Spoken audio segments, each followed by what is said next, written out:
It's wrong to take tax breaks with one hand and give out pink slips with the other. And I believe Wall Street can never, ever be allowed to wreck Main Street again. Hillary Clinton hitting Wall Street hard, but golly, I mean, she's bringing in big money from Wall Street. Hedge fund manager, $48.5 million. That's how much they've given to Hillary Clinton. Only 19 grand for Donald Trump. We've got top RNC fundraiser here at Mika Mosbacher. You know, she says Wall Street's taking tax breaks on one hand and getting breaks on the other hand, but she's talking smack about Wall Street on one hand and taking in big-time dough on the other.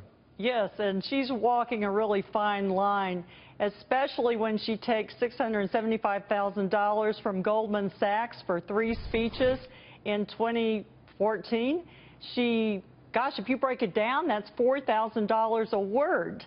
I don't know what she said in 60 Minutes, but according to Politico, apparently some of the attendees said it sounded like a rah-rah speech, or that she was a managing person for Goldman Sachs. Yeah, well, I doubt that she went there and said, I'm going to shut you guys down. No, she didn't. Well, and think about this.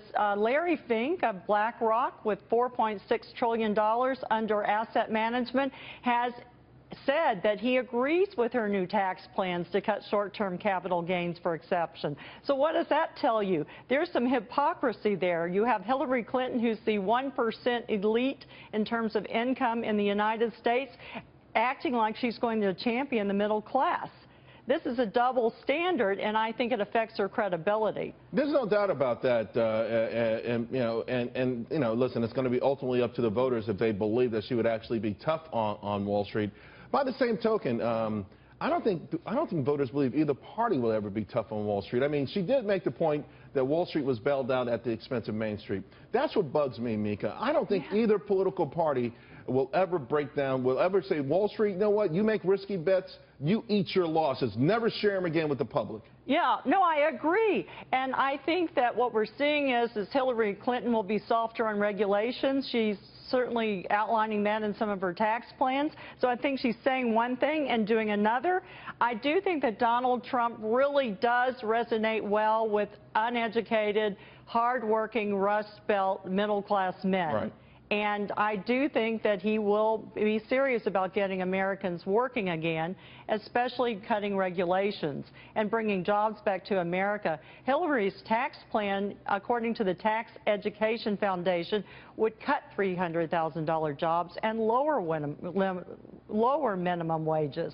What do you think, though? She, of course, she says, how will I pay for it? And it's the same song and dance we've always heard. Get the rich to pay their fair share. I mean, I hope, listen, I hope you're ready to pay a lot more money. I hope that includes Hillary. Well, it probably will include her, but we never know what kind of tax schemes they all have, right? And that's ultimately, though, their definition of rich, though, is going to have to come down. And I think this is what people need to start asking Hillary Clinton, because rich is going to mean 200 grand a year, 180,000 a year. Pretty soon, to do this welfare utopia she's talking about, Mika, I'm thinking rich may be 100 grand a year. We're talking small businesses. Yes, we're talking small businesses, and they're already floundering under Obamacare. So they're already being choked. And how can we get America back to work? And I don't see that happening under Hillary's tax plan, for example. Yeah. Mika, thank you very much. Really appreciate it.